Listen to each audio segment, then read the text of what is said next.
Amazon bestselling author Doug Stewart joins on the show today. He's the author of this Wow. book, 5.5 Mentors: How to Learn, Grow, and Develop from Everyone and Everything. But I do have a prediction. These will be the two guys that there's very little learning or growing on this podcast episode today. There's no learning allowed here, Doug. Sorry, buddy. I can almost promise you. I'm going to give an official. So Doug Stewart is a TEDx speaker, certified Dale Carnegie instructor, performance coach, and mentorship thought leader. And now he's an Amazon best-selling author. And, you failed to include, Doug, you are a podcast co-host of 36 amazing episodes that your back probably hurt because you had to carry the team on that one. Off the top. Off the top, baby. Where is it still around? Can we still find Off the Top? No, man. I save the episodes and use them sometimes for personal use, private link stuff. We've done 185, 186 episodes of the Dos Marcos podcast. And the other day, I told Tara, my wife, that you were going to be on the show and you'd written this book and I got it in the mail. And she goes, I listened to that podcast that you guys did. I'm like, you don't listen to the Mattress podcast? And she's like, not really. No. In fact, Tara was the one, if we were late on on when we were supposed to publish, she would send me very rude text messages. I remember that. She's like, you guys didn't publish today on time. Where is it? I want to listen to it. It was like real heckling, like professional level stuff. We had a fan. Yeah, like Reggie Miller style, like smack talk. Yeah, swat it into the third row and then go cash a couple threes in a row. Yeah. She was the Gary Payton of podcasts. Yeah, that glove don't fit no more. What did Jordan say to the glove? He had a famous trash talking line. Anyway, Jordan, famous trash talking. Reggie Miller or Jordan, best trash talker of all time. Reggie. Larry Bird. Ooh. Larry Bird. Has to be. Way. Yeah. No way, Larry Bird. Do you know what Larry Bird used to do before every game? He used to go stand at the doorway entrance to the visitors' locker room and greet every single player as they came to the Coliseum and talk shit to them as they walked into their dressing room before the game ever started. That's a baller move, you have to admit. That's amazing. You had to get into their head early and often. Hi, I'm Larry Bird. Welcome to where you're going to get beat. Thanks for coming. An evening you will not enjoy. Were you a trash talker on the basketball court? Massive. Oh, really? Yeah, I was a trash talker first, basketball player second. And for those of you who don't know, Doug stands 6'7", played college basketball at a D1 school, and you could do some damage on the court. We've stepped onto the concrete once, and that was enough for me. We have in Logan, Utah. No, well, I wasn't in Logan. You and I were down in Florida. Right. Oh, outside. Yes, after you and Jake drugged me around on that run. Yeah, and then you timed us to see if we could actually make the speedometer go off that would say you're going too fast through the neighborhood. And we almost caused a deer to lose its life. No, here's what happened. Quinn, listen. They see this thing, we're running, and they're like, hey, I bet we can run fast enough. Let's see how fast we're going. So they run by and the sign doesn't register. They run by again, the sign doesn't register. They run by again, and it said, thank you for driving slowly. So you're talking about one of those side signs that tells you what speed one of you're those going, big and side then of the road signs that like, please slow down, or it like shows how fast you're going and blinks really fast. Nah, man. Thank you for driving slowly. Mark Kinsley. All I remember is we were running along trying to make it register, and we scared the deer that were there in Florida. I'm like, I didn't know there were deer in Florida. I was expecting an alligator to come up and grab it. And the deer got scared, ran across the road in front of a Penske truck, and almost clipped it. And I was like, we would have been responsible for, in this land of magic and Disney and all things kids, for demolishing a deer. I don't know, man. I don't remember the deer. Maybe maybe I was too far behind to have seen that part. Maybe I've been to the same conferences at the same places over and over again, and all my experiences are running together. Maybe cocaine's a powerful drug. Azamadamuche, Nagasha.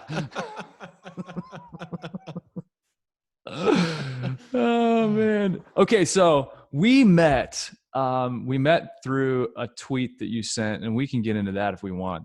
But we met, and through our friendship, ended up going to Mega Group. This is before Mega Group merged with Nationwide, and of course now Nationwide is one of our sponsors. But I remember going to your Learning Academy stuff. You called it Mega Business Academy, which was MBA. Yep. And MBA Group. got to sit in on some of those with you. I did a Snapchat takeover one time. But you've been in the game, man. You've been in the buying group world, and you were there for a long time. Did a fantastic job. People loved you, loved your sessions, loved the teaching and the coaching that you brought. And now, Nationwide being one of our sponsors, they're launching performance groups. And performance groups, it's like 8 to 10 non-competing retailers that can get in the same virtual room at the same time, talk shop, share ideas, and really get into some of those details. I mean, you put some of that stuff together back when you were doing your thing too. Yeah. There's, I think, and I don't know I think it was Michael Magnuson who said this, but he would always talk about how oftentimes we think we're in competition with each other as retailers or mattress stores, furniture stores, appliance stores, whatever it is. When the reality is we are all in competition with everything else that's vying for the customer's attention. And man, I found that to be that was such a fun part of my life, being in those business academy, which is now looks like they're calling it performance groups, but those are so valuable, man. Like the more I think we forget how much value is in experience, and it's not always the most successful person that can give you the best guidance. Sometimes it's the person that's shoulder to shoulder that just has a bit of a different perspective that can give you that thing that can change your business. Yeah, I mean, you're literally getting set up with a group of mentors. Whenever you join a Nationwide performance group, you have a group of mentors that you can learn, grow, and develop from.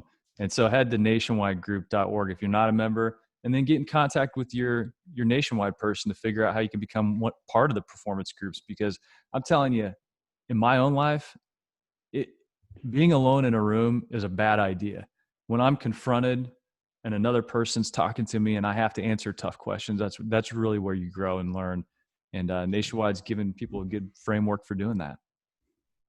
It's like being at their live event. It's the connection to people. It's walking around in the hallways. It's sitting down with someone at breakfast you don't know. That's where you get so much of that. It's just from talking to the people. The sessions are fine too, but anyway, gotta love it. Yep. Well, okay, I want to get your perspective on something else, Doug, as we're talking about our sponsors. One of them's Podium. Podium is the ultimate messaging platform. I mean, it really is. And one of the things that Podium does so well is texting. Oh, whoa, look out, texting. No, so you've been in the furniture and mattress business. You've worked retail. In this day and age, people want to text. And if you're working and you've got a couple of stores you cover, you're a retail manager, and you're sitting there texting customers from your personal number and then trying to hand off that communication to somebody else, I mean, take me into that. That sounds like a nightmare. It's awful. In fact, here's one small change that we made when I was managing the home comfort stores in the Raleigh market back in the day. Is we had such a hard time with people giving us their telephone number because we wanted to follow up, right? Because growing up, my grandfather, who was a retailer, this is how I was in the family business early, he would call it the be-back bus. And he would say, do not let people get on the be-back bus. And I'm like 10, 12 years old starting on the sales floor. And so I can remember one day I would be like, Granddaddy, like, why are you keep telling me about this be-back bus? And he was like all about theater, right? He always wanted to like make an experience for you. So he put his arm around me. He walked me out to the front of the store. He pointed down and there was a bend in the road. And he would go, you see that bend in the road right there? Just on the other side of that. You can't see it, but just on the other side, there is a bus stop. And that's where everyone that says they'll be back tomorrow or they'll be back this weekend, they get on that be back bus. And then at midnight every night, the bus drives directly off a cliff. And so the best thing you can do for me, and there's never any survivors on that from the be-back bus accident, right? And so we talked about the be-back bus all the time when I was a sales manager. And the best way to get people to come back was to follow up with them, right? And so email wasn't very effective. Calling was always more effective, but it was hard to get people to say yes and give us their telephone numbers. And we made this one change and it completely changed everything. And this is before something like Podium was available, is we would say, hey, do you mind giving me your number so I can text you? And our conversion on people giving us their number exponentially, like from like 10% to like 80%, like that. Because people did want to communicate with us, but they wanted to do it on their time at their convenience. And texting is such an important part of business, especially today. You know, one of the crazy things too, we've literally talked about B-backs and how Podium helps avoid B-backs. For another reason, it's the follow-up, like you mentioned. It's also text to pay. Sounds like a super simple thing, but with Podium, you can put a link to all the products that person experienced in your store and say, hey, you know what? You don't even have to come back. If you make a decision at home and you decide this is what you wanted this sofa, you wanted this mattress, I'm gonna text you a link and it's gonna have all that information. You can pay right then and there and we'll deliver it to your house. So the B-backs that went off the cliff that night, they don't have to come back because you can text to pay. And since the COVID shutdown that started in March, Podium's nearing $50 million in text payment processing for mattress stores alone. So people want this. They want it. It's a no-brainer. Yeah, I mean, if you're a salesperson, you've got to vie for something. I mean, I can remember being on the sales floor myself and being like, I've got this person. They may come back tomorrow, but I'm off tomorrow. If I'm off tomorrow and they come back, nobody's going to give me that sale. That character that's going to take that customer is going to be, yeah, I talked to them 2 weeks ago. I remember them, of course, Mr. Smith, right? And so, I mean, just being able to have that sort of access as a salesperson is remarkable. I feel like I would have had much fewer sales stolen from me back in the day. That's I hadn't even thought about that. Okay. One more, since you're on a roll here. You ran a retail store. You know this business inside and out. Whenever people walk into your door and then they leave and you don't know how many people went into that store or what your traffic counts were for the day, really frustrating, I'm sure.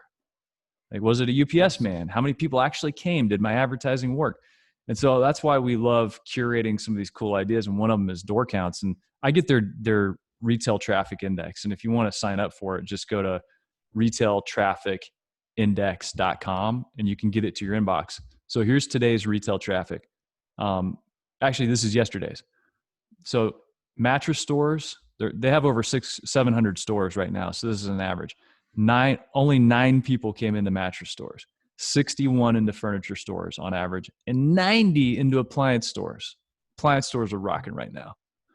But door counts allows you to see who's coming in your door, takes a picture, maps it to a salesperson on an upboard, and then it's a CRM on the back side of it so you can stay in communication, use tools like Podium, and actually integrates with Podium. But back in the day, man, it was like, who came in? I don't know. Yeah, or it was like the dog clicker, like I can remember there was one time I was in Eastern North Carolina and I was about to walk into one of my accounts. This is when I was a rep, and there was a sign on the door, handwritten sign that was taped on the door that said, "Unless you're a customer, do not come in this door. Come in the back door." And I remember thinking, like, what an initial experience for a customer. And because this particular salesperson would get dinged for every single person. There was an expectation for a close rate, and the UPS man and sales reps and, people asking, people having a flat tire or something like that. He did not want them to come in the door because that just made his quota go up. And so having some, some ability to know who is who and what is what, not to mention the benefit to the actual person who's setting the goals. Problem solved the door counts, man. And that's why they have 700 stores out there. People were like, okay, sick of spending all this money to get people to come into my store and then not knowing how many people came in or not knowing who's responsible for them, for that communication piece that we talked about. But I've kind of geeked out lately on this retail traffic index. So go to retailtrafficindex.com. You can see how your foot traffic stacks up to other retail stores And you can always get connected with somebody from Door Counts, and they're just bad to the bone, good human beings. Does that work? Bad to the bone, good human beings? I like it. Sure. I'm going with it. Doug Stewart is on our podcast today, and Doug is an old friend, a dear friend, a wonderful human being. And the fact that he published a book does not surprise me because he's one of the best thinkers that I know. And he doesn't just think, he does with those thoughts that ping pong around his big brain, his big heart. Doug, thank you so much for being on the show with us. Thank you for writing this book. I finished it this morning, and there it was, second to last page, second to last line. You put my name in the book. Shout out. Shout out Mark Kinsey. All right, let's start here. 5.5 mentors, how to learn, grow, and develop from everyone and everything. You probably get asked this a lot already. What's the half mentor? Let's get right into it. What is a half mentor? So the half mentor was the hardest for me because I found for myself that there were certain opportunities to grow that I naturally shied away from. And this happened early. And so I found though that the most valuable was this half mentor. And that's why I lead off in the book talking about the half mentor, which I call the anti-mentor. The anti-mentor for me and this is an idea that's really, really evolved since it sort of popped in my head. Originally, the anti-mentor was the people who I did not want to be like, right? So think about it's the Charlie Sheens in my life. You know what I mean? Like the people that is like, it's not the way I want to live my life. And so it was a sort of an awareness to go, okay, so if they made these decisions, what are some of the alternative or alternate decisions I could make to not take that path? And then as I went along, I realized that idea is much more robust if I allow it to be. And so as an example, I found that sometimes I was the anti-mentor. And sometimes the people that I thought were the anti-mentor were just people that had a different perspective. And then other times the people that I thought were the anti-mentor was actually right and I was wrong. And they were just in a blind spot of mine, and it made me uncomfortable. Right. And so that half mentor, the anti-mentor, and I think I say this in a book, but I find that the people that irritate me the most teach me the most when I let them. So the people that challenge me, teach me to think independently. The people that abandon me in my life have taught me to be resilient. The people that frustrate me teach me patience. The people that hurt me teach me compassion. Right? And these are all choices we make. You know, one of the things I really thought about a lot about while I was writing the book was this idea of, gosh, we can't really control our circumstances, but we can control how it impacts us later, right? What we do with it. Does it create a brokenness in us, or does it create a fertile ground where something perhaps more beautiful, more helpful, more generous can grow because we've had that tough interaction or that tough circumstance. So I feel like I could have written the whole darn book about the anti-mentor. Well, speaking of those tough circumstances, tell us your story because I'll give you one piece of the puzzle for the audience listening. You have dyslexia, and you have this whole story that's woven into the book that it becomes very much a personal journey. So tell people your story. Yeah. So it turns out that dyslexia is only a small part of it. Fortunately or unfortunately. So I was a very rambunctious young person. I was the kid that teachers would refer to as that student. You know, it's like they would draw straws to see which third grade teacher got Doug Stewart. You know what I mean? Like that kind of a student. And so when I was 11 years old, I got tested by the state of North Carolina to sort of figure out, my parents wanted to know, like, how can we help him? And I grew up in a really small town. I went to a very small Christian school that didn't have a ton of resources, didn't really know how to deal with a kid like me. And, you know, it was either like, stop letting him have sugar, you know, perform an exorcism or something in between, right? They didn't really know what to do. And so the state tested me, and I was supposed to get a report back, and I didn't get a report. I got like a packet. And so dyslexia was one of those things, but it was also ADHD. I had some sensory issues. I was in speech therapy for 4 years for speech impediments. I later was diagnosed with bipolar type 2, right? So there's like all of these things. And so I was just, as a kid, I was medicated and put in the back of the room, like a lot of kids at that age. Before, like Quinn, we were talking about before the call, it's like, this was before like ADD and ADHD had been invented. You know what I mean? So they didn't even have a word for it other than a problem, right? And so I grew up in two worlds, in multiple different ways. In one world, as a student, I was told that I was incompetent. I was told that I was special, but not in the good sense. I was told that I couldn't keep up. I was told that I was different than the other kids. I was put in special classes. I was pushed through.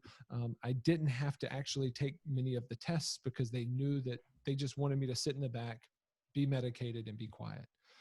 But there was this other part of my life where I was gifted with some athletic ability. And so I would be in the classroom and think that I was the absolute worst person on the planet. I'd leave the classroom and walk into the gym and be a celebrity. And so I had these two worlds that I lived in that were really, really strange because it was complete opposite ends of the spectrum. Uh, Additionally, with my family dynamic, my mother gave me so much confidence as a kid. Like, she told me I was, everything I did, it was the greatest thing that had ever happened in the history of mankind. Like, she gave me this obnoxious amount of confidence. But then I had a grandfather that I spent a whole lot of time with, who was a depression baby, and he made sure that I knew that I was not nearly as good as I thought. And so it was kind of that same dynamic with them, and I looked up and loved them both equally. And so it was a weird thing where at some point I just had to sort of look around and decide.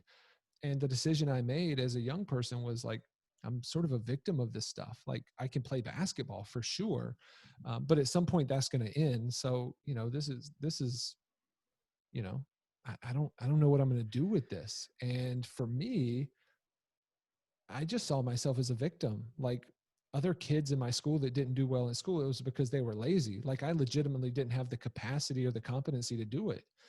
And so, like, what am I going to be when I grow up? I don't know. I'm just going to live here where I was born and, like, hope someone loves me enough to marry me. And, maybe my kids will do better than me. I don't know. You know what I mean? So I didn't have a lot of like, I don't know. I didn't think it was going to be very good for me until I had a run-in with an academic advisor in college who was willing to disrupt my negative behavior and pattern, and really be one of the first people to look at me and be angry at me, not because of my performance, but because of how I thought about myself. And that interaction with her really changed the trajectory of my life and woke me up. Well, she told you, didn't she, Doug? Her name was Sarah, right? Sarah, yeah. So Sarah told you early on that you were a victim of your own thinking. And you kind of touched on that. And I just, I just think about that. And one of the things I love that you wrote in your book was a quote from Albert Einstein, and you included in here, and you say, everyone's a genius, but if you judge a fish by its ability to climb a tree, it will live its whole life believing that it's stupid. And that really landed with me, because I think there's a lot of, like, I look around and when I lived in Joplin, on my street, I lived next to like a lot of doctors. And I thought, going to parties and cocktail parties, like, they must think like, who's this moron who's not the doctor, right? Because everyone else is, has advanced degrees and they're physicians or doctors saving lives. And then I'm this dumbass, like, marketing guy, right? But they probably couldn't host a mattress podcast, right?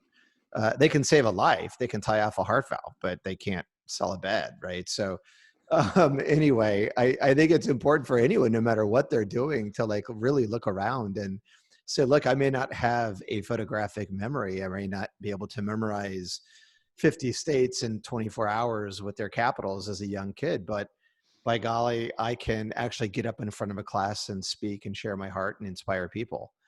And so I think it was a really cool thing to include in there, because I think that a lot of people need to look at it differently. Don't judge yourself using a measuring stick from other people. And you found sports as your way to find value and worth in who you were. And I think that's a cool part of your story. Yeah. One of the things that I find really interesting about the concept of genius is the concept itself is super, super old. It's a really old idea. And it's not until it sort of comes into the Western mind where it turns into like something you have or something you don't. Like, I am a genius. They are a genius. I'm not a genius because look at what they can do. It's like not everybody can be as smart as, the people that we idealize. Like, I don't know, like Steve Jobs or Mark Kinsley, um, but but the idea of genius was originally something that came and went. You have a genius came to you. And so we've all had those moments where it's almost a disembodied experience to go, oh my gosh, I thought so deeply about that, or I accomplished something that that other people couldn't have, or I had this moment when I was really congruent with my mind, my body, my spirit. That's what being a genius is. And the way to be that more consistently is to be in line with who you are, what you're gifted in, and to do more of that, and not try to fit some checkbox that somebody else has that is normally completely irrelevant to having a meaningful contribution in the world. One of the things you say in the book too, Doug, is something that if you rewind history, and I put myself in the shoes of Mark Kinsley as a younger man, I was on the hunt for people to help me along the path, maybe even to point me in the right direction. And in the book, you say something to the effect of Yoda may not show up. Luke Skywalker crashes his his plane in the swamp, and there's Yoda, this amazing guide that's able to point him in the right direction and say the force is within you, and cultivated that for him, and at least showed him that it was there. Man, for a lot of young guys, Yoda never shows up. And I think your And book is a good it is a guide. It is a Yoda to say, you know what, I got to put myself in the driver's seat here, and I've got to do this on my own, and I've got to be intentional about it. And this is a way for helping people find ways to recognize Yoda in all that's around us, it seems. yeah, yeah. It was true for me. I think Yoda shows up. I think mentors show up when we need them, but they don't show up at the starting line, man. Like, they don't show up when we desire them. They show up when we've earned them. Karate Kid is one of my favorite movies of all time. And you think about, like, Mr. Miyagi wasn't walking around looking for people to teach. You know what I mean? Like, he was doing his own thing, super happy. And Daniel in the movie, this dude is someone that had a perceived need. He was getting his face kicked in, being the new kid, and he wanted to learn how to fight. And it wasn't until attitude and action was noticed by Mr. Miyagi that he was even willing to help.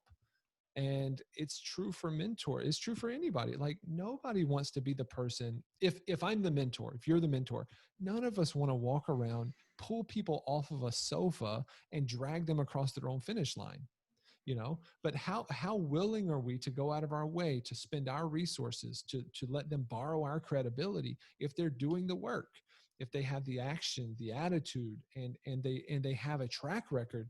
Man, I'll go out of my way 100 times for somebody like that. But somebody that I've got to talk into it, there's not a mentor that will show up.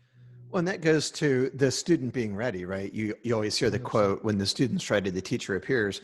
And don't you guys feel a little like Miyagi really just wanted his fence painted and his car waxed?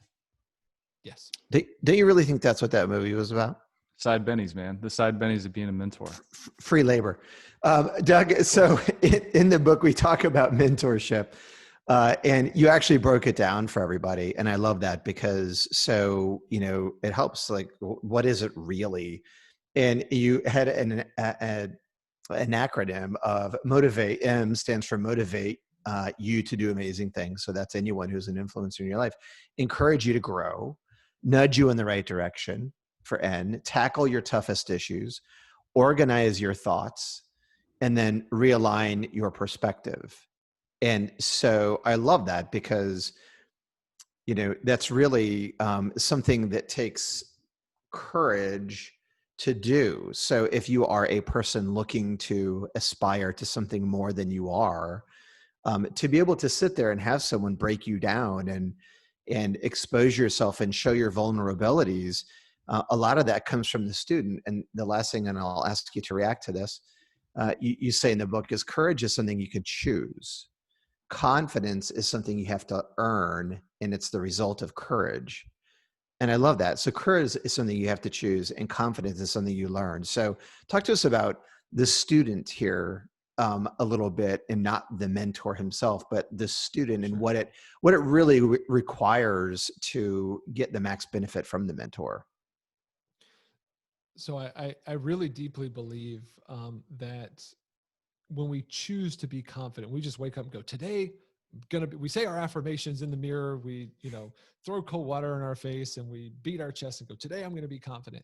At best, it's arrogance. And at worst, it's delusion, because you cannot you can choose to be confident as long as you don't go do the work. You can be people do this all the time. Every Monday night when Monday Night Football comes on, people do this. They sit on their sofa and they talk about how the quarterback messed up or how that route wasn't run right. So they can be as confident as they want on the sofa, but put pads and a helmet on that character and put him out at the 50-yard line. His confidence changes when he starts actually having to show up and do it, right? And so there's a difference between being a critic and being someone who is competent in doing the work. And the thing that is required is courage. And it's not just courage like I'm willing to do it, but it's courage to be willing to be wrong. It's courage is willing to fail. If you want to learn how to hit a baseball, you've got to fail an awful lot. And even if you're good, you've got to be willing to fail more than you succeed, right? And I find for myself, as I think about the people that have come alongside me and really mentored me, they have been most willing when I've had the courage to show up, put my ego aside and go, I know I'm completely wrong about this, or I know there's multiple perspectives here that I'm not seeing. Help me. And I've never had a person turn me away from that conversation.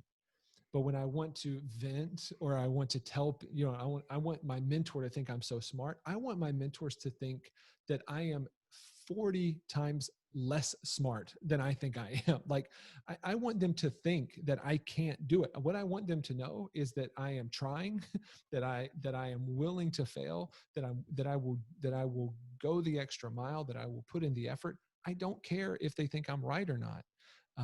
In fact, I was having a conversation. I got really frustrated with a mentor, my primary mentor. I talk about Tom. I talk about him in the book. I got really frustrated with him about 2 weeks ago because I called him and I was really upset about this particular business thing. And I was just venting. And so he goes, well, have you considered this perspective? And sort of shared a new perspective.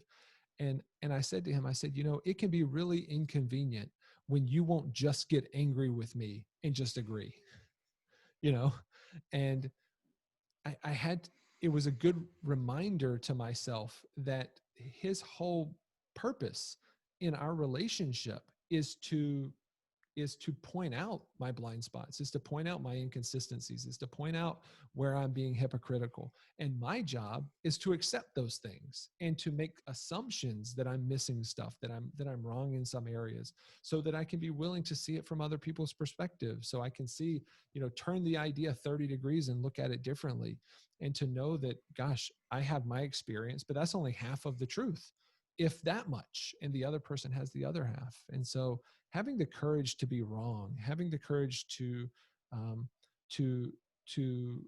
have a different perspective, having the courage to call someone and go, you know what? I know I said this. I've completely changed my mind. We attach our ideas so close to our identity that it may be one of the things that hold us back more than anything else. When, good Lord, man, I have so many ideas in a day. If I attach them to my identity, I would be in a padded room right now.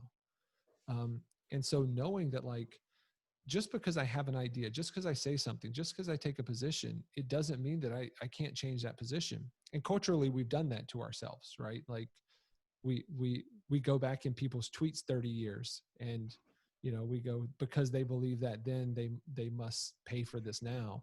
And it's just not always the way it works. Reminds me of the Chappelle stand up that's on Netflix. I think it's called Sticks and Stones. Yep. And he said, oh, yeah. hold on a second. I'm going to do an impersonation.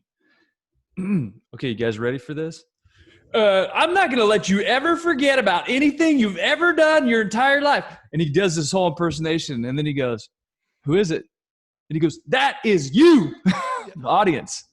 Yes. It's like, gotta rethink things, let it go, move on. And man, do we need to do that for each other too.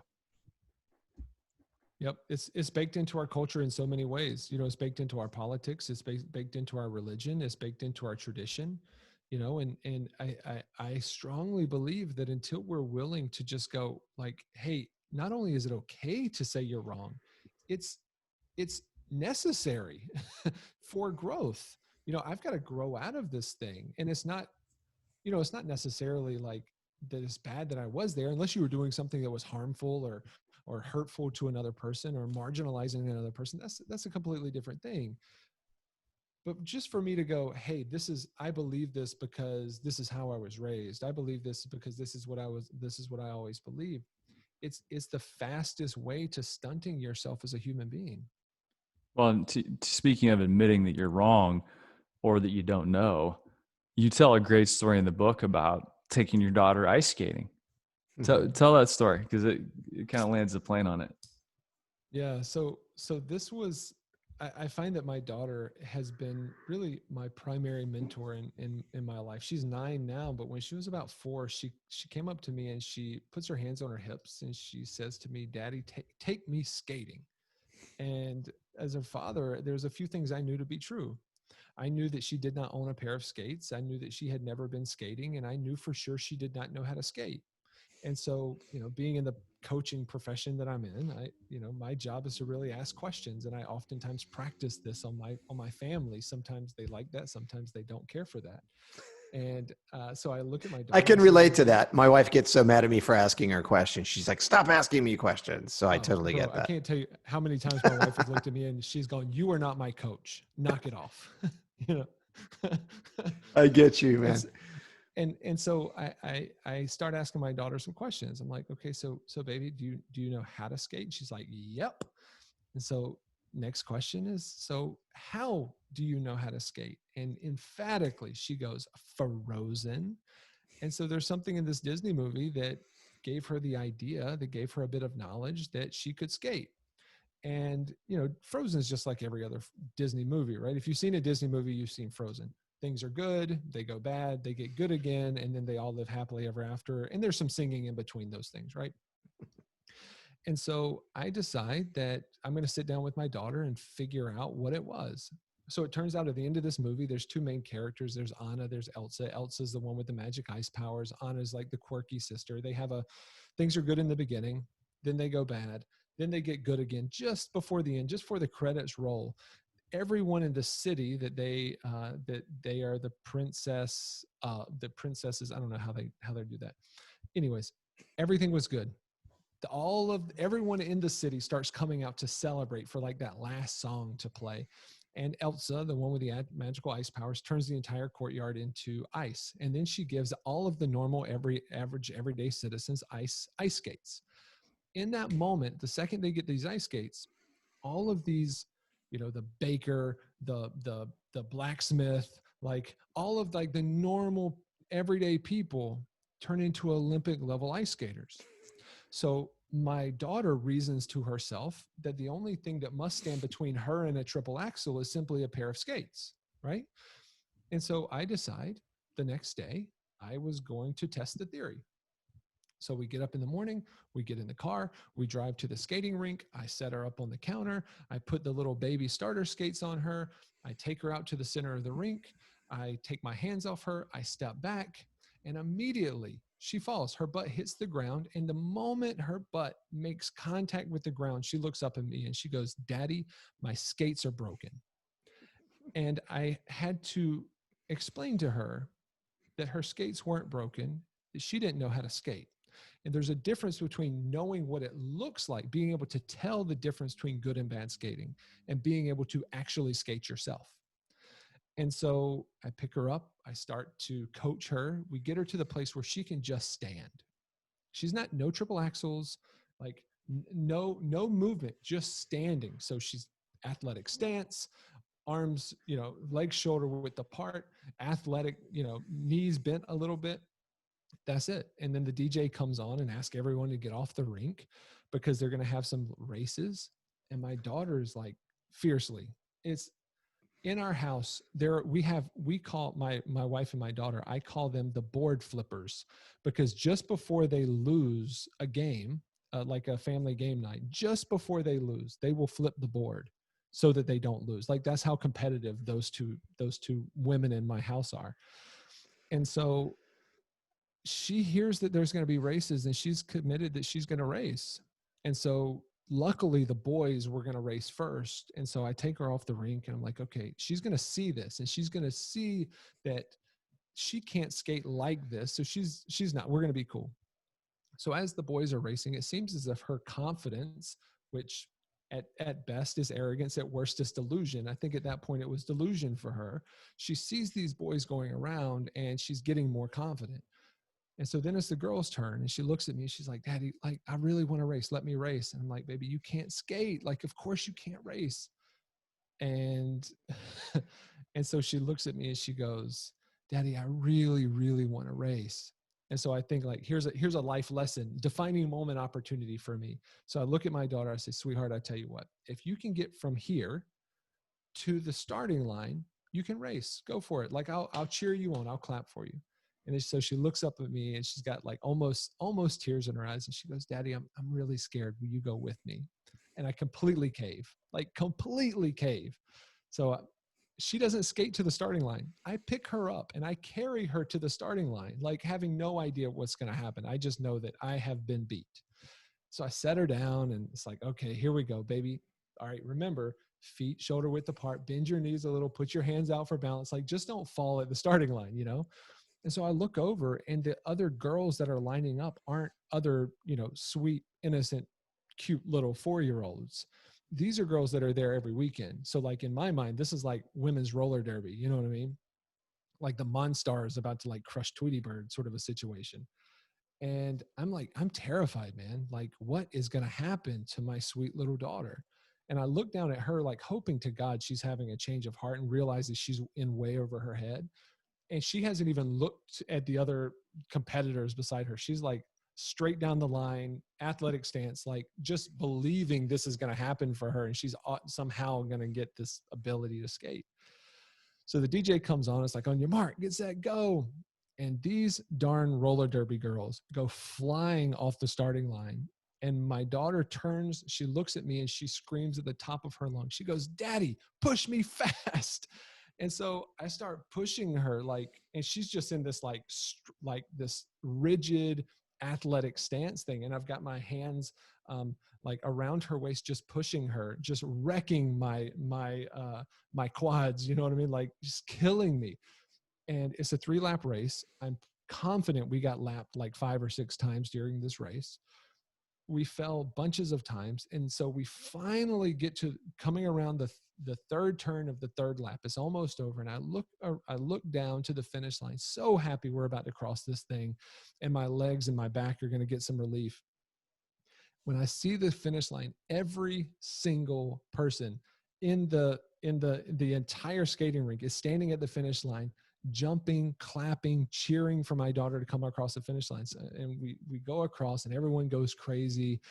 And it was amazing to me because because of her attitude, because of her action, because of her willingness to take help, because of her relentless pursuit, she really created the same exact outcome that she saw in Frozen with none of the skill, which to me really begged the question of the distinction between authority and influence, because she had no authority in the entire time. She was 4 years old. She could not have driven herself there. She couldn't have paid to rent the skates. She couldn't have gotten herself from the desk to the rink. She could have not gotten to the starting line. She couldn't have ridden around, done the 3 laps.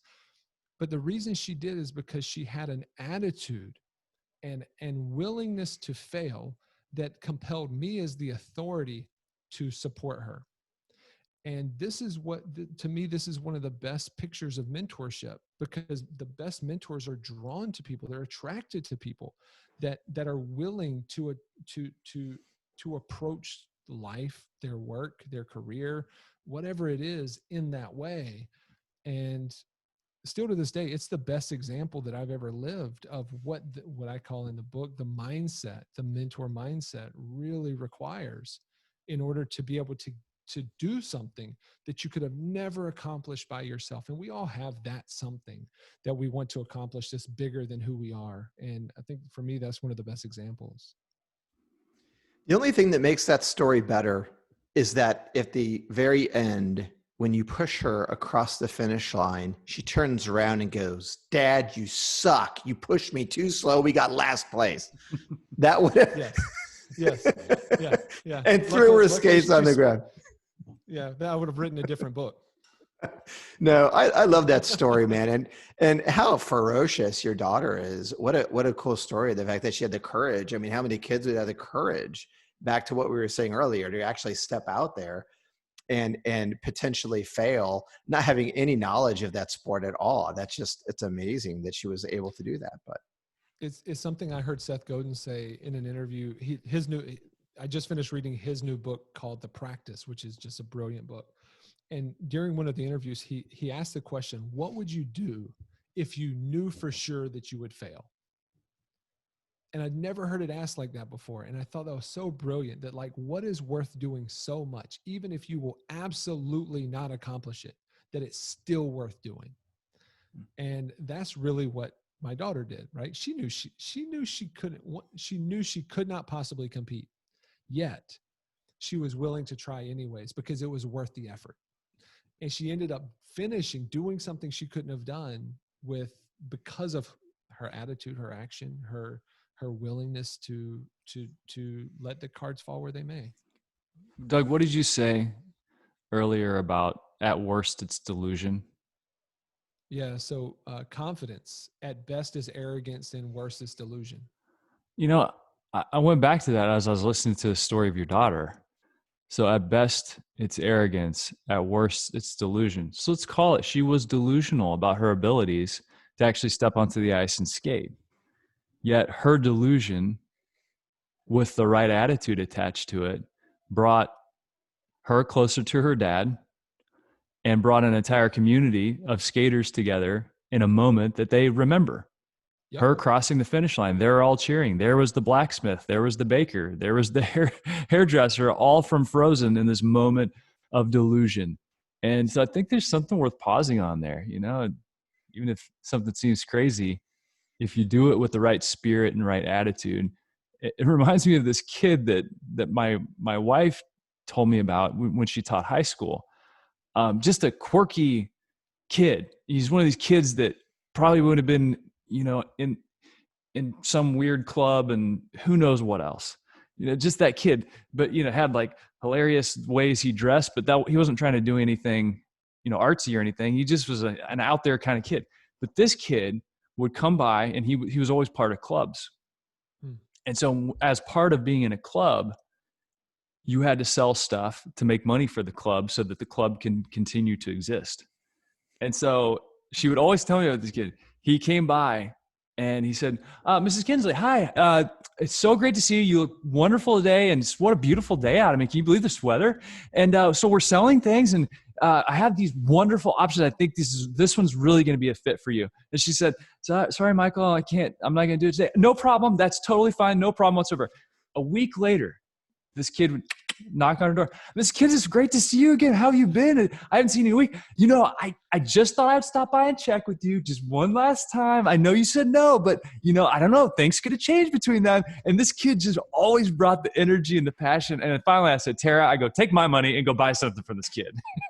Because he was delusional that people were going to buy, but his attitude and his spirit he brought with him ended up attracting the right people. And I think that's something that we miss when we get focused on the challenges. Let's be delusional every once in a while and go get it. Yeah. So here's what I would say about that. And I love that you bring this up. So she was delusional until she fell.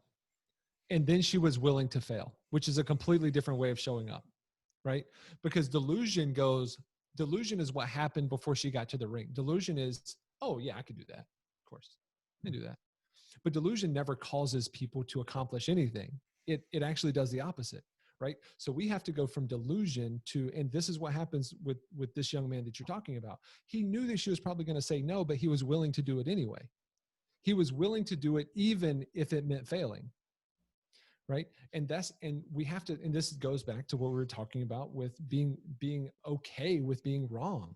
This is this also attaches into that anti-mentorship thing. And like, we have to be willing to go, hey, I think this is right. There's a good chance I'm wrong. And even if I'm right now, at some point, this is going to be wrong. Right. And being willing to go, even though I'm not right about this, even though I might fail about this, even though I don't know what I'm doing, I'm still willing to ask. I'm still willing to do the work. I'm still willing to try. And so there is a fine line, I think, between delusion and just willingness to try. And either way, people think you're crazy for it. Yeah. And I think a little bit of being delusional puts people into situations they otherwise wouldn't have landed in. I mean, Mike Tyson used to say, everybody's got a plan until they get punched in the mouth. And once you get punched in the mouth, you're delusional. You shouldn't have stepped into the ring with Tyson. But once you get punched in the mouth, just like Kindle falling on the ice, you have to decide, now do I finish strong? And do I carry a good spirit about it? And do I smile? Or do I climb out of the ring and not box? And sometimes you absolutely climb out of the friggin' ring and do not box. Get out of there. Get out. And that's another thing I talk about in the book, being willing to quit but never give up. Like if I find myself in a ring with a professional boxer, I am quitting immediately. You know what I mean? Like if I didn't quit basketball, I would be, I don't know, I'd probably be homeless today. If I didn't quit that relationship I was in college, I wouldn't have the wife I have. I wouldn't have the kids I have. If I hadn't quit certain jobs, I wouldn't have the career I have. So there's a difference. And I think that's why I love the Seth Godin thing so much, is like, what would you do even if you knew you would fail? Because there's this Chinese proverb that says that the journey is greater than the end. And knowing like, hey, what is worth doing anyways? And those are the things that we normally, the paradox is, those are the things that usually bring the most success than going after that outcome and going, I need to get this. It's this amount of money. It's living in this place. It's having these things. And then, you realize you get to the top of the building, and either there's that old saying that, the worst thing is getting to the top of the building and realizing your ladder was leaning up against the wrong building, or that there's nothing else to do other than jump. Either outcome is not good. So at least find a way to enjoy the journey. When you hear, Quinn, you go. Oh, it's just I'm gonna switch gears for us, Kinsley. So if you're on this track, let's stay with it, and then I'll hit it after you. Doug, whenever you heard that Seth Godin quote, what came to mind for you that's worth doing, even if you're going to fail? Or what did that lead you down? Like, what thoughts did it provoke? So I heard that, this was, I don't know, 2 or 3 weeks ago when I heard this interview. And so the biggest thing in my world was my book was a week or 2 from coming out. And I remember having that thought that like, this book was worth writing, whether it's successful or not. Like I legitimately did not, I wanted it to do well, but I legitimately didn't care, because it's not the reason I wrote the book. Like I wrote the book, and this really was obnoxious to my manager that was helping manage through all of the book stuff, is that in the beginning, the marketing team wants to know, what do we what do we call a success? What are the outcomes we're looking for? And there were three things that they needed me to answer. Like, what are the three biggest outcomes? And I wrote this in my email response. I want to be proud of this book. I want my children to be proud of this book. I want my grandchildren to be proud of this book. And they sent me a message back like, that's not something we can really map toward. Like, how do we accomplish this? And my response was, that's sort of the point. You can't. So anything that the marketing team does that's positive, as long as I stay inside of my integrity and my purpose in writing this book, anything else that happens is a complete benefit, is icing on the cake for me. And I have found that I've sort of done my career that way. And I don't know I don't know. I don't come across a ton of people that I think that love their work as much as I love my work. And most of the time, I think it's because I don't so much look at the outcomes as much as I look at the journey. Is this worth doing? Is this a place where I can really contribute? Is this a place I can really bring value? And if the question's no, I normally quit and I go do, because every no is a yes to something else and every yes is a no to something else. And I only have a limited amount of time. And it reminds me of, there's this video I saw once there was this Hindu guru answering questions. It was a Q&A, and it was like at a middle school. And this young girl, this young, small, sweet little petite girl walks up to the microphone and she goes, Guru, what should me and my peers know that we do not know? It's like this super smart, deep question from this little girl. And he thinks about it for a second and he says this: you are going to die, and it's going to be sooner than you expect. Next question. And the more I've thought about that, like, it's brilliant. It's an absolute brilliant response, because we only have a certain amount of time today. We only have a certain amount of time in our life. For God's sake, let's use it doing something that only we can do in a way that only we can do it, and not try to compare ourselves to some status quo or what somebody says that we should be or should do. Mark and I can relate to the outcome of the book, right? So they were after, I think, numbers as well. And we said, well, we want to have fun writing it and enjoying it together in the journey of that. So totally relate to that. We've been talking about the mentee. Is that, what would you call it? The mentee, Yeah, the person who's sure. going to be mentored. But you're a coach. You've been doing this for a long time. And I'm sure that there's people listening to this, and whether they've been a mentor or not, make a case, Doug, just knowing what you get out of it. And there's that saying that you can't possibly give more than you get in situations like this. So talk a little bit about what it's meant to you personally to be able to be a mentor to people, so that when people hear you talk about that, it may inspire them to carve out some time from their day to help the neighbor kid figure out what profession they want to be in, or to help someone inside the industry that you're already working in to be better than where they are. So can you talk a little bit about that? Yeah. I mean, I think that, I mean, it's my opinion that everyone should be consistently being mentored and being a mentor. I have found for me that the best mentors are the people who know how to be mentored, right? Like, the worst mentors are the ones that think they know everything, or even worse, the ones that will, charge you $6,000 a year to mentor you, and I think the biggest thing is mentorship in general should have a mutual benefit. It's like any other relationship. If you have a one-sided relationship, it's not going to last very long. And by definition, it's dysfunctional, you know? And so the question that I oftentimes ask people that are looking for a mentor is, what value could you bring first to the relationship? The essence of leadership is the willingness, the skills, and the ability to go first. That's why we called it leadership, going first. And so if I want a mentor, I have to go first. I've got to start doing my work first. And then I have to bring the first bit of value. And, like, here's an example. two people that come to mind right now from this year in particular. One of these people connected with me and sent me a message on LinkedIn. They told me that they were this is what they wanted to do. They wanted to know if they could schedule an hour of my time to talk about how to get there and to be coached, and then told me all the other great things about them. I did not respond to that message for a while. And then after a little bit, I responded, just said, hey, I'm really grateful you sent me this message. It's just not something that fits right now. There was another person that sent me a message, and he said, hey, I live in the same city you live in. I am a CPA, and I would love the opportunity to do all of your CPA work this year absolutely for free.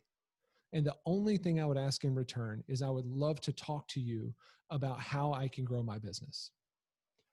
The second I got that, I sent him a message back and I said, hey, let's talk. He didn't become my CPA. I didn't need that because I have a CPA, right? But what I knew was this is a guy that's willing to go first. He's willing to do the work. And I'm happy to give him an hour where I wasn't willing to give 10 minutes to the other character.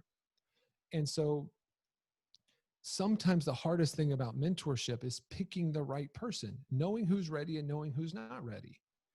And the best way to know is, are they doing their work? You know, I hate to keep going back to this book, The Practice, but apparently it's made a really big impact on me. One of the things Seth Godin talks about in The Practice is like, hey, show me your bad writing. Before you talk about your good writing, show me your bad writing. Show me your bad work. Show me the stuff where you've screwed up. Like, that's how I know whether you're ready for the next thing or not. You know, like, don't tell me you can't write a book or you're having a hard time. Like, I don't know about you guys. I'm sure it's the same here, but I've got 150 pages in my book. I had to write 500 pages for this book. And over the last 10 years, I've written probably 20 books that are in my trash, or 20 pages, 20 books worth of pages and blog posts and other stuff. And a lot of it was garbage. And all of that 10 years worth of work to get 150 pages. And, I find that when we are thinking about being mentors, we want to help people we want to do things for people that need our help. And what our ego does with that oftentimes is it tries to help people that aren't yet doing their work. And that's the most frustrating place to be. Instead of going, hey, who could I help that probably would have gotten there anyways? Like who can I help that people wouldn't even know they've gotten help because of their attitude, because of their willingness, because of their action? Like, those are the people I want to work with. Like, I'm not going to beg anybody to grow. This is why it's called personal responsibility. Personal growth is a personal responsibility. And the best thing I think a mentor can do, and for me, the most gratifying, is to get the heck out of the way. Like, mentorship should be a disappearing into the experience for people. I've got a really good friend. His name's Jason Goldberg, and he's a coach as well. And one of the things he told me I thought was really brilliant about coaching, and I think good mentorship is just good coaching. And what Jason said is that good coaches, the everyday run-of-the-mill coaches, they have really impactful conversations with people that help them to do better, to be better, to get better, whatever. But exceptional coaches, the best coaches, they help people have conversations with themselves that transform their lives, right? So as I'm thinking about how do I coach better, how do I mentor better, it's really how do I get out of the way? And I help people to have a better conversation with themselves, have more ideas, have better ideas, and then go take action on those ideas. And I only serve as a environment more than a sage or a guru. Is that related to The Inner Game of Tennis? You mentioned that book to us. Yeah. The Inner Game of Tennis. And I haven't read it, but you said something to the effect of that book really is about getting out of the way. And you're saying as a coach, you need to get out of the way. Help us understand that a little bit more. So say that you're a retail manager or a sales trainer at a furniture and mattress store, and you really want to up your team's game. You've got some people that maybe are showing some promise, but they're really not doing what you want them to do. The instinct is get in there and help them and be there and be visible and lead by example. What do you mean by get out of the way? I was talking to a mom earlier today, that wanted some coaching for her son. And she said something I thought was really brilliant. She said, as a mom, I am doing my best to parent myself out of a job, because when my kids get out of college, if they still need me in the same way, I have failed. This is the same thing that I think sales managers do all the time, is they get their value from their salespeople being subservient. They need the TO. They need them to come and, can you close this deal, right? It makes them feel important. It puffs up their ego. But their salespeople, their teams never are able to succeed any higher than their competency, right? It's, what is it? Maxwell's The Law of the Lid, right? That he talks about in the 21 irrefutable laws. I find, and this is something I learned for myself, and this is a lesson from the inner game of tennis, where this tennis coach, it's not that he's trying to help this person. He's so bored because he's so tired of like teaching these middle-aged hack professionals how to teach tennis. He just ends up one day just going and sitting on the sideline, and he stops coaching altogether. And so instead of coaching, he just starts asking the person, so how did that feel when you hit that? And they answer the question. So what do you think you could do to make better contact? And they answer the question. And after a while, he goes, holy cow, this guy is getting better without me involved. It seems like he's improving. The less I say to him, the more he's improving. And so he stopped telling people what to do and just started asking questions, and became one of the most well-known and renowned tennis coaches. And this book has been has sold tons and tons of copies outside of the sports space in general. And I found, as a sales manager, when I would do the same thing, my people would get better, because if I tell them what I would have done, well, cool, that's what you would have done. What does that have to do with me? But when they would we decompress from a client experience, and I'd say, so what? So tell me about what happened. Where were they from? So what question did you ask? What was their biggest concern? What was their objection? So how did you answer that? How would you maybe do that next time if you had another chance? Instead of going, you know what you should have done? I had a mentor once who would call that giving people the finger, where you point your finger at them and go, you know what you should do? You know what you should have done? And no one likes to get the finger in any capacity, whether it's this one or the other one that you get on the highway, and being willing to just simply ask people the question and let them have their own ideas and figure it out themselves. I don't know about you guys. I have fallen deeply in love with every idea I've ever had. And most of the time, I don't fall in love with other people's ideas like that. So when I have an idea, I'm pretty likely to take action on it. But if you give me an idea, I've got to run it through all these filters, and only if it aligns with an idea that I would have had anyway will I take action. So why try to put these things in people's heads that they're not willing to take in? Why not ask them questions, and then either through questioning, either redirect or affirm? And then you are simply the person that goes, you should absolutely do it that way next time. Let me know what happens. And then we're simply there to celebrate people. We're there to help people with their perspective. This is where that acronym for mentor, this is where it really comes in. I get the most excited when I get an opportunity to coach someone that I am way less competent than. Like you give me a rocket scientist, that's when I'm at my best, because I can't rely on my intelligence. I can't rely on what to tell them what to do or how to do their job or work with their peers. I have no idea. So I have to rely on them as the content matter expert of their own life instead of myself. And I think that's what the best coaches do naturally. It's a really good way of thinking about how to approach any situation where you're in a position of leadership and you're trying to get the best out of somebody. Yeah. Imagine that person unless you're a rocket scientist, as a rocket scientist, where you don't know what they know. They are infinitely more intelligent than you. But what you can bring to the table is the ability to let them own it. Right. The ability to bring to the surface something that's inside of them that's going to be meaningful that they can put into practice. It reminds me, I had this conversation once with a sales furniture store manager. This is when I was a rep. And I can remember he was complaining because he would say things like, every time I see him, he'd say things like, if they would only do what I tell them to do, they would make more money. We would make more money. Everything would be fine. If they just listen to me. And he would also say things like this: when I was on the sales floor, I would never make a mistake like this. I would always, follow up with the customer. I'd always confirm. I would always ask for that, whatever it was, right? And I can remember looking at him one day, just exhausted by the complaining. And I looked at him and I said, do you realize how great of a thing that is? And he was like, why the hell is that a great thing?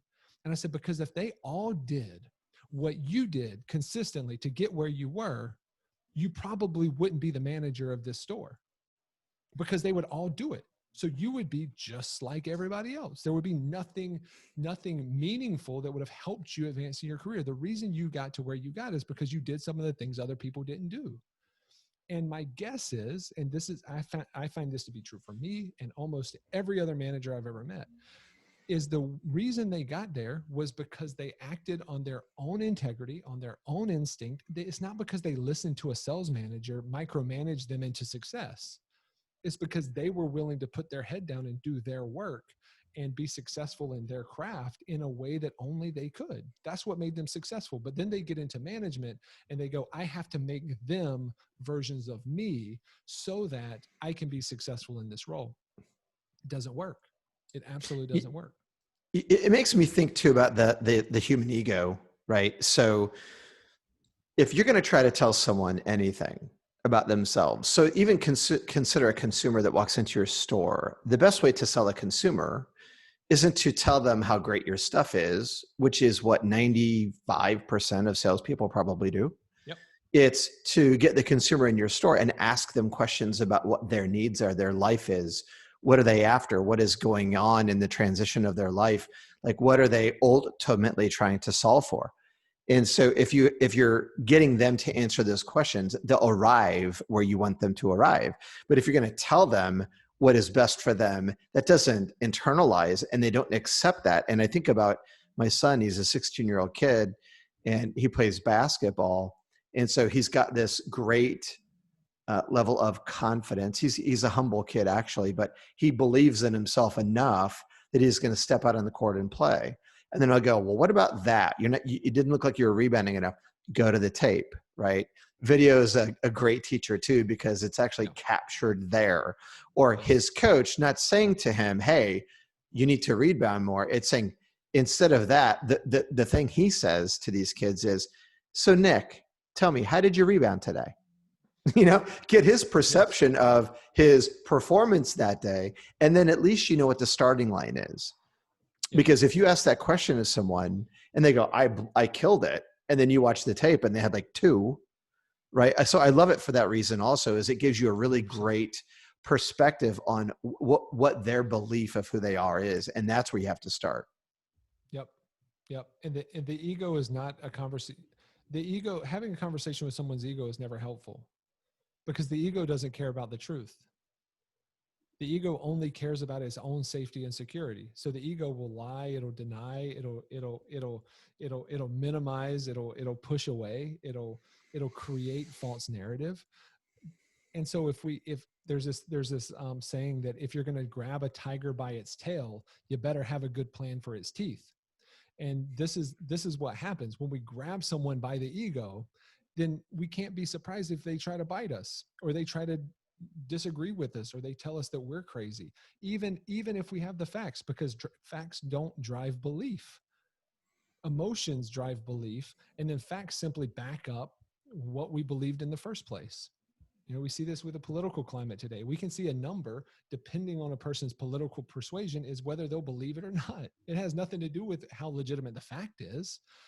And so as we're thinking about salespeople, managing, coaching, leading, whatever it is, we have to remember that if they aren't the hero of the story, and we're not asking them questions to help them have a different perspective, or them do their own intellectual work, and then affirming them to go, that's a great idea. When could you, or how will you, or when will you? That's the way to get, and then they do it. Well, then that verifies for them that's a good decision. So they'll keep doing it. But if you just tell them, hey, do this or else, it's the equivalent of two people getting married, and then on the honeymoon, one of the significant others looks at the other and go, you will love me or else. Well, that marriage probably isn't going to last very long. It's like, It I worked love for you. like 6 months, though, in my Yeah, defense. at least, at least until there's an opportunity to get away, right? It's why dictatorship doesn't work as a model. Like dictatorship works until the people have the power to overthrow the dictator. This is the same with sales management. You can be a micromanager. And the problem with this, the thing that makes it so hard for people is that this way of leading works. It absolutely works. You can beat people up. You can scare people into losing their job, losing hours, losing ups, whatever it is. And it works. And that's the problem.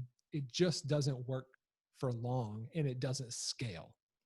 That's the problem, because short term, it's the fastest solution. But long term, it's the absolute worst strategy.